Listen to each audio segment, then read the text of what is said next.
Halo teman-teman, hari ini kita akan belajar tentang gerak melingkar. Jadi, gerak melingkar itu adalah gerakan yang membentuk lintasan berbentuk lingkaran dengan suatu pusat tetap.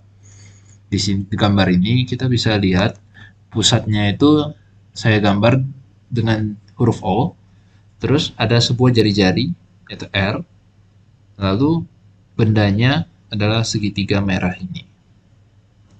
Nah, yang pertama kita belajar tentang besaran dalam gerak melingkar terlebih dahulu. Yang pertama ada frekuensi. Frekuensi ini adalah besaran berapa kali berputar dalam satu detik. Nah, misalnya nih, kita berputar sebanyak 5 kali dalam satu detik. Jadi, frekuensinya itu adalah 5 Hz. Satuannya Hz. 5 Hz, yaitu 5 putaran dalam satu detik.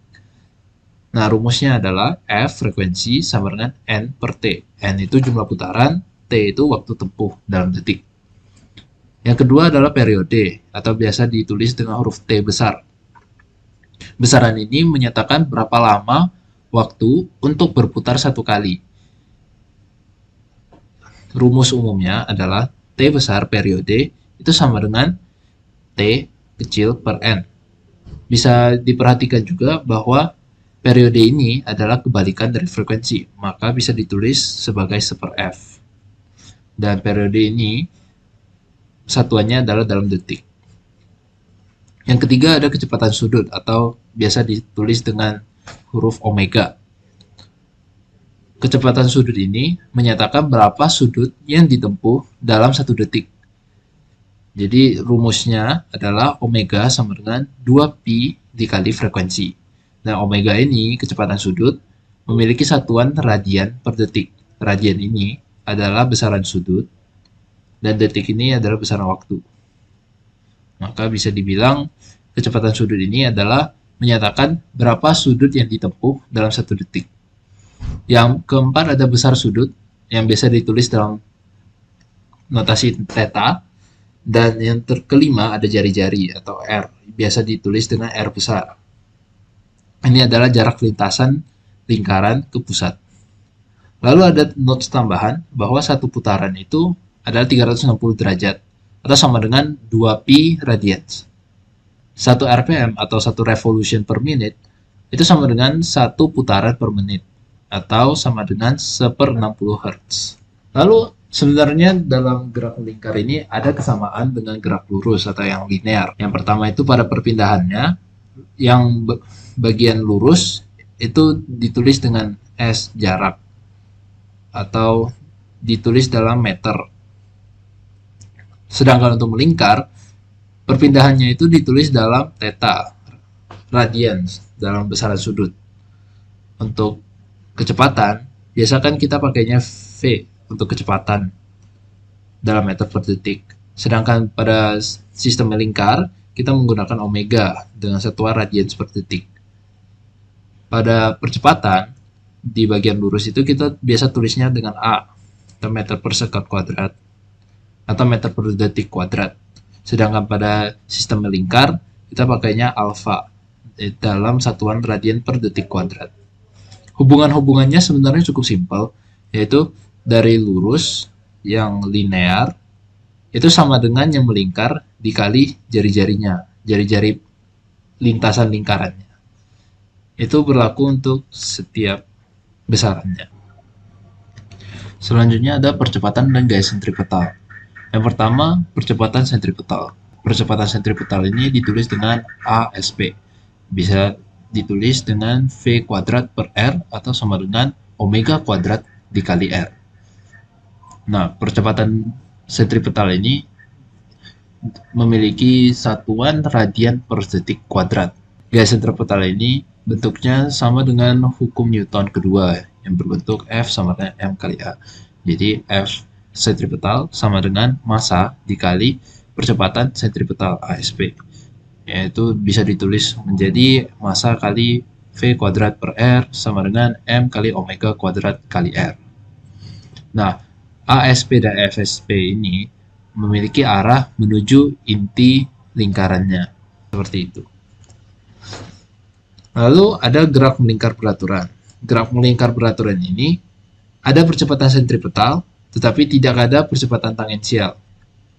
Jadi maksudnya, kecepatan sudut si benda ini dalam memutar itu sama. Jadi kecepatannya untuk berputar itu tetap sama, tidak ada percepatannya. Jadi bisa dibilang percepatan tangensialnya atau AT itu sama dengan 0. Tapi untuk melingkar, dia memerlukan ASP ini, percepatan sentripetal, agar dia bisa melingkar.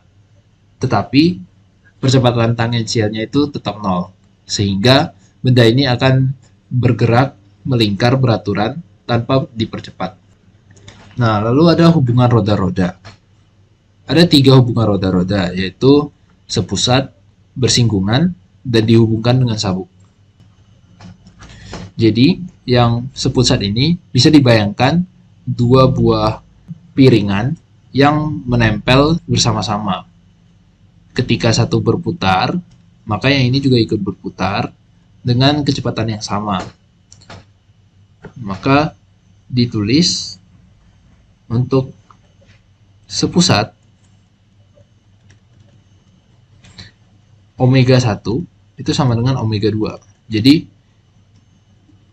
untuk sepusat, kecepatan sudutnya untuk kedua piringan akan sama. Lalu dengan hubungan linear dan melingkar tadi yang berbentuk kecepatan linear itu sama dengan kecepatan sudut dikali jari-jari, maka ini bisa ditulis menjadi kecepatan linear piringan 1 dibagi jari-jari piringan 1 itu akan sama dengan kecepatan linear 2 kecepatan linear piringan 2 dibagi jari-jari piringan 2 gitu. Terus yang kedua ada bersinggungan. Pada bagian bersinggungan ini memenuhi rumus kecepatan linear 1 akan sama dengan kecepatan linear piringan 2. Dan dengan hubungannya tadi, maka bisa ditulis omega 1 R1 sama dengan omega 2 dikali R2. Untuk yang ketiga, ini sebenarnya sama banget dengan yang kedua, karena kecepatan linear 1, piringan 1, akan sama dengan kecepatan linear piringan 2. Tetapi, di bagian ini, di bagian dihubungkan dengan sabuk, arah rotasinya akan sama. Sedangkan yang bersinggungan, arah rotasinya akan berbeda. Lalu, ada aplikasi hukum Newton pada gerak melingkar. Jadi, jika omega konstan atau kecepatan sudutnya konstan, maka gaya resultan sigma F itu sama dengan gaya sentripetal FSP. Atau bisa ditulis sigma F atau gaya resultan itu sama dengan gaya sentripetal yang biasa ditulis sebagai massa kali kecepatan sudut kuadrat dikali jari-jari atau massa dikali kecepatan kuadrat dibagi jari-jari. Lalu ada juga perjanjian yang digunakan dalam menyelesaikan masalah gerak melingkar, yaitu gaya yang menuju ke pusat lingkaran akan bernilai positif dan gaya yang menuju luar lingkaran akan bernilai negatif. Lalu selanjutnya ada gerak melingkar vertikal pada seutas tali. Yang pertama kita tinjau yang bagian A. Yang bagian A, bentuk gaya-gayanya adalah ada tali, ada tegangan, ada juga beratnya. Nah, ingat, di bagian gerak melingkar ini, pada seutas tali, berlaku rumus umum tegangan itu sama dengan gaya sentripetal dikurang berat. Nah, ingat lagi yang bagian tadi bahwa kalau gaya menuju inti atau menuju pusat itu positif dan sebaliknya. Kalau keluar menjauh dari pusat itu negatif. Nah, di bagian sini kita bisa lihat bahwa si W ini nilainya menuju pusat. Maka dengan rumus umum ini kita bisa tulis bahwa pada A rumusnya adalah T tegangan itu sama dengan gaya sentripetal dikurang, karena W itu positif maka tetap kurang W, atau setelah kita masukkan nilai-nilai variabel-variabelnya, gaya sentripetal itu kan M kali V kuadrat per jari-jari dikurang W itu beratnya itu massa kali percepatan gravitasi. Ini adalah tegangan pada A. Lalu pada B kita tinjau lagi yang searah radial atau searah ke pusat. Jadi di bagian ini kita cuma melihat gaya yang searah dengan pusat ke arah pusat. Jadi maksudnya yang kita lihat itu yang misalnya nih di B yang kita lihat itu gaya yang berada di arah ke pusat ini.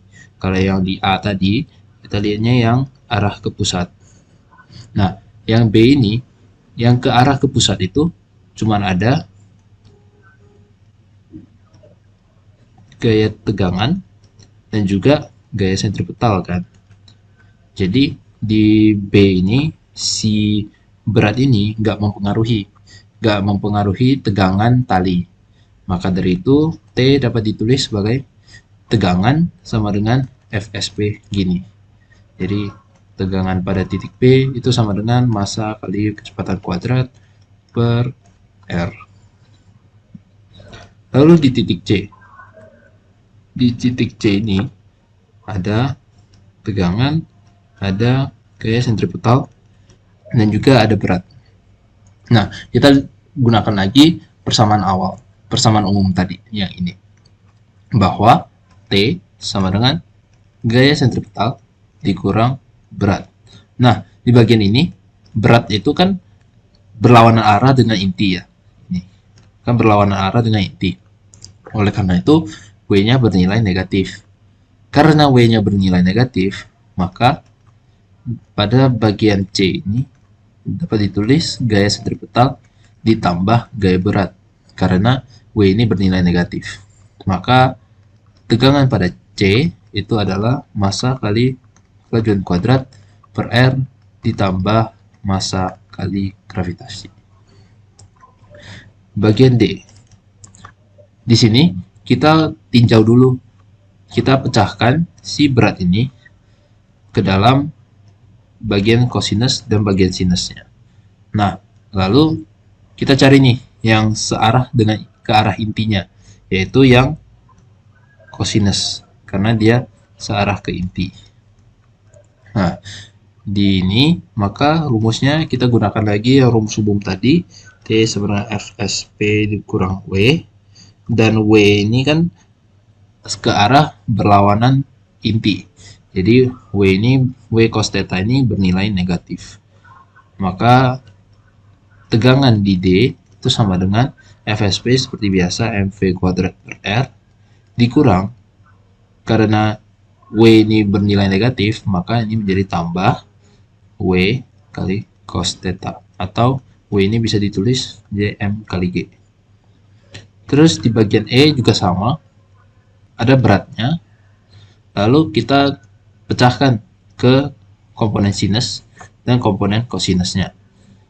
Komponen dan yang kita lihat adalah komponen yang searah dengan radiusnya atau ke arah intinya, yaitu bagian W cos theta ini.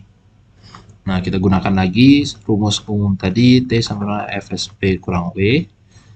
Maka T di E, karena W cos theta ini kan searah ke arah pusat, maka dari itu nilainya bernilai positif. Maka T di E adalah mv kuadrat per R dikurang M kali G kali cos theta. Maaf, ini adalah sin alfa harusnya, karena ini adalah alfa, ini juga alfa, karena sudutnya adalah alfa. Begitu. Pada gerak melingkar vertikal pada sisi dalam, ini juga sebenarnya sama dengan bagian yang tadi, cuman bedanya itu dia nggak ada tali yang memberi tegangan, tapi ada dinding atau lintasan yang memberikan gaya normal. Jadi di sini gaya normal sama seperti gaya tegangan tali pada bagian sebelumnya.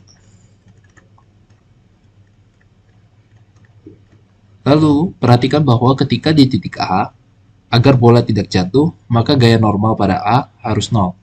Jadi di titik ini, agar bolanya tidak jatuh, agar dia terus berputar, maka gaya total di A kan harus 0. Biar dia itu gak jatuh gitu. Maka gaya normal 0. Maka seperti yang tadi, rumus umum tadi, tegangan kan sama dengan gaya normal ya. Jadi N itu sama dengan FSP dikurang W, dan pada titik yang paling atas W-nya kan bernilai positif, maka N itu sama dengan mv kuadrat per R dikurang W itu M kali G, harus sama dengan 0. Maka ini bisa ditulis menjadi dipindah ruaskan menjadi V sama dengan akar dari R kali G. Ini yang disebut sebagai laju kritis. Ini juga bisa diaplikasikan pada lingkaran horizontal dengan tegangan konstan. Tegangan tali itu bakal konstan, yaitu sebesar gaya sentripetal, yaitu mv kuadrat per R. Lalu ada ayunan kerucut.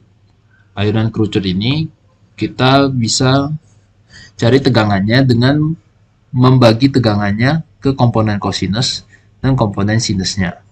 Dari ini kita bisa melihat dari sumbu-sumbunya. Pertama kita coba lihat dari sumbu Y. Pada sumbu Y kita ada W dan ada T cos theta. Maka kita samakan aja kedua itu, karena kan pas mereka mengayun, si bola ini tidak akan bergerak naik turun kan. Dia gak akan bergerak naik turun, maka dari itu bisa dibilang bahwa gaya pada sisi vertikalnya itu 0.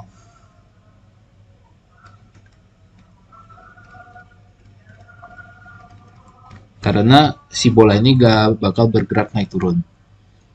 Karena itu T cos theta dikurang W itu sama dengan 0. Maka dipindah ruaskan bisa jadi ini. Jadi T cos theta sama dengan W itu sama dengan M kali G. Jadi bisa ditulis T cos theta sama dengan M kali G.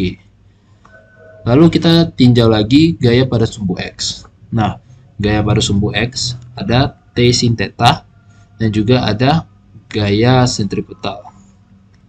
Nah, gaya sentripetal ini kan sama gaya tegangan ini kan sama. Jadi T sin theta atau tegangan pada komponen sin ini, pada komponen yang searah ke inti, itu sama dengan FSP atau gaya sentripetal yang sama dengan mv kuadrat per R.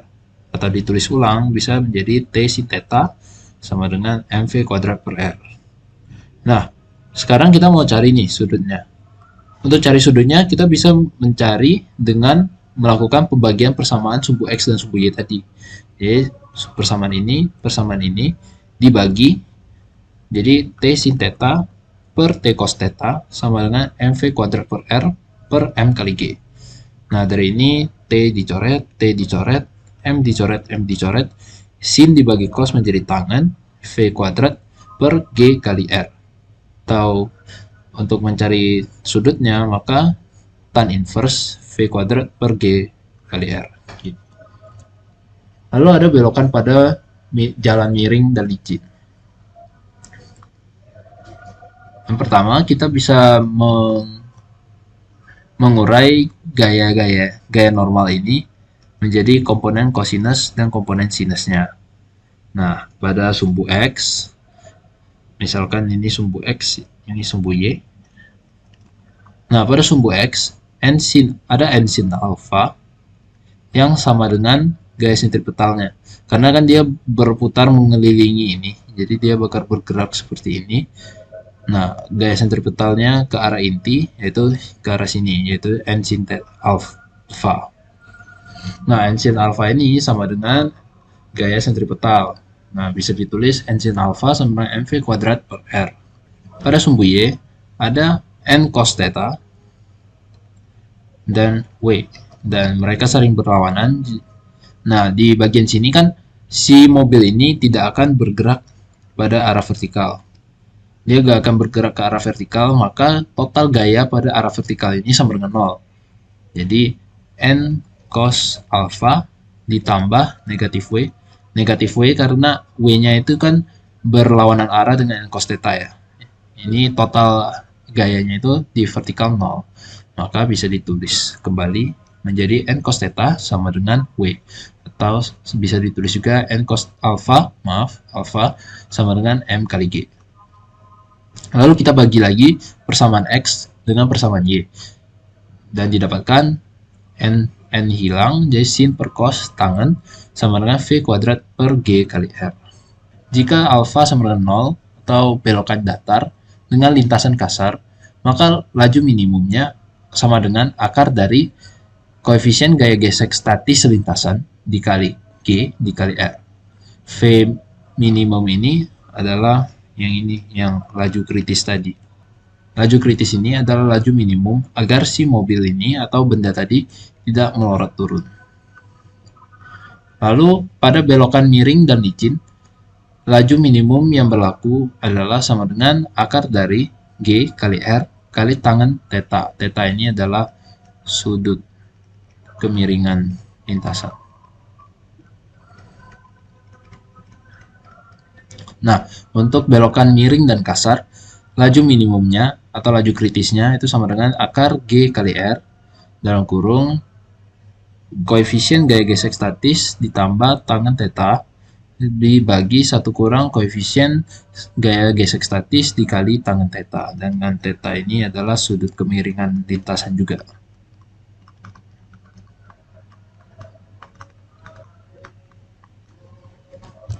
Untuk latihan soal, yang pertama, sebuah benda tegar berputar dengan kecepatan sudut 20 radian per sekon.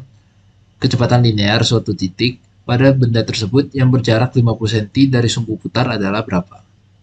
Nah, dari soal kita tahu bahwa kecepatan sudutnya adalah 20 radian per sekon. Maka kita tulis omega sama dengan 20 radian per sekon. Kecepatan linear suatu titik pada benda tersebut berjarak 50 cm. Berjarak 50 cm dari sumbu putar. Maka ini adalah jari-jarinya. Itu 50 cm atau bisa ditulis juga dengan 0,5 meter. Maka ditanyakan adalah kecepatan linearnya kan. Maka kecepatan linear itu kan V. Itu berapa? Ingat lagi rumus hubungan antara linear dengan melingkar ya. Jadi rumusnya adalah V sama dengan omega dikali R. Kita cari V, kita tahu omega, kita tahu R, maka kita masukkan omega 20 dikali R 0,5. Maka nilainya adalah kecepatan linearnya adalah 10 meter per sekon. Yang kedua, dua buah roda X dan Y memiliki jari-jari 10 cm dan 25 cm. Roda X dan Y dihubungkan dengan sebuah sabuk karet. Jika roda X berputar dengan kecepatan sudut 100 radian per sekon, maka kecepatan tangensel roda B adalah berapa? Di sini kita bisa gambar dulu roda X dan roda Y-nya. 10 untuk roda X dan 25 untuk roda Y, dan dihubungkan dengan sebuah sabuk karet. Nah, ingat bahwa pada kasus ini, kecepatan tangensial Cx itu sama dengan kecepatan tangensial Cy. Ini dikarenakan kecepatan tangensialnya akan sama, kecepatan tangensial rotasi X akan sama dengan kecepatan tangensial rotasi sabuk, dan juga maka akan membuat kecepatan rotasi kecepatan tangensial Cy itu sama, maka keseluruhannya kecepatan tangensialnya akan sama. Nah, kita cari lagi apa yang kita ketahui. Jadi, jari-jari X itu 10 cm, jari-jari Y 25 cm. Lalu diketahui juga roda X berputar dengan kecepatan sudut 100 radian per sekon. K omega X sama dengan 100 radian per sekon. Maka kita cari kecepatan tangensial roda B. Maaf, ini harusnya roda Y. Nah, untuk roda Y, kan sudah diketahui bahwa kecepatan tangensial roda Y sama dengan kecepatan tangensial roda X. Nah, kita juga tahu kecepatan sudut roda X dan jari-jari roda X. Maka dari itu, kita bisa nulis kecepatan rotasi tangensial Cy itu kan sama dengan kecepatan rotasi Cx yang sama dengan omega X dikali Rx. Maka kecepatan tangensial Y itu sama dengan 100 dikali 10. Ingat, 10 cm ini harus diganti ke 0,1 meter dalam meter ya, kali 0,1. Maka kecepatan tangensial Cy adalah 10 meter per sekon. Yang ketiga, sebuah bola bermasa 0,2 diikat pada ujung tali dan diputar secara vertikal. Putaran benda membentuk lintasan lingkaran berjari-jari 30 cm dan kecepatan 6 meter per sekon. Tentukan tegangan tali di titik terendah. Jadi ada titik pusat, lalu ada tali, dan ada sebuah bola bermasa 0,2. Nah, ini berada di titik terendahnya. Ini jari-jarinya 30 cm dan kecepatannya sama dengan 6 meter per sekon. Maka ditanya tegangan tali, maka tegangan tali ini berapa? Nah, kita tahu bahwa di bagian ini kita ada gaya beratnya W dan juga ada gaya sentripetalnya karena dia sedang melingkar. Maka tegangan tali dapat ditulis sebagai gaya sentripetal ditambah dengan beratnya. Kenapa ditambah? Karena tali ini harus menyokong si FSP ini dan juga beratnya. Oleh karena itu, tegangan totalnya adalah gaya sentripetal ditambah berat. Lalu kita tulis gaya sentripetal adalah massa kali kecepatan kuadrat per jari-jari ditambah berat itu adalah massa kali percepatan gravitasi. Massanya kita tahu 0,2 dikali kecepatannya 6 kuadrat dibagi jari-jarinya 0,3 meter. Ingat, ini harus diganti ke 0,3 meter. Itu ditambah 0,2 kg dikali kita asumsikan G sama dengan 10 meter per sekon kuadrat. 10. Maka didapatkan tegangan tali pada titik terendah adalah 26 Newton. Sekian dari pembahasan hari ini. Terima kasih.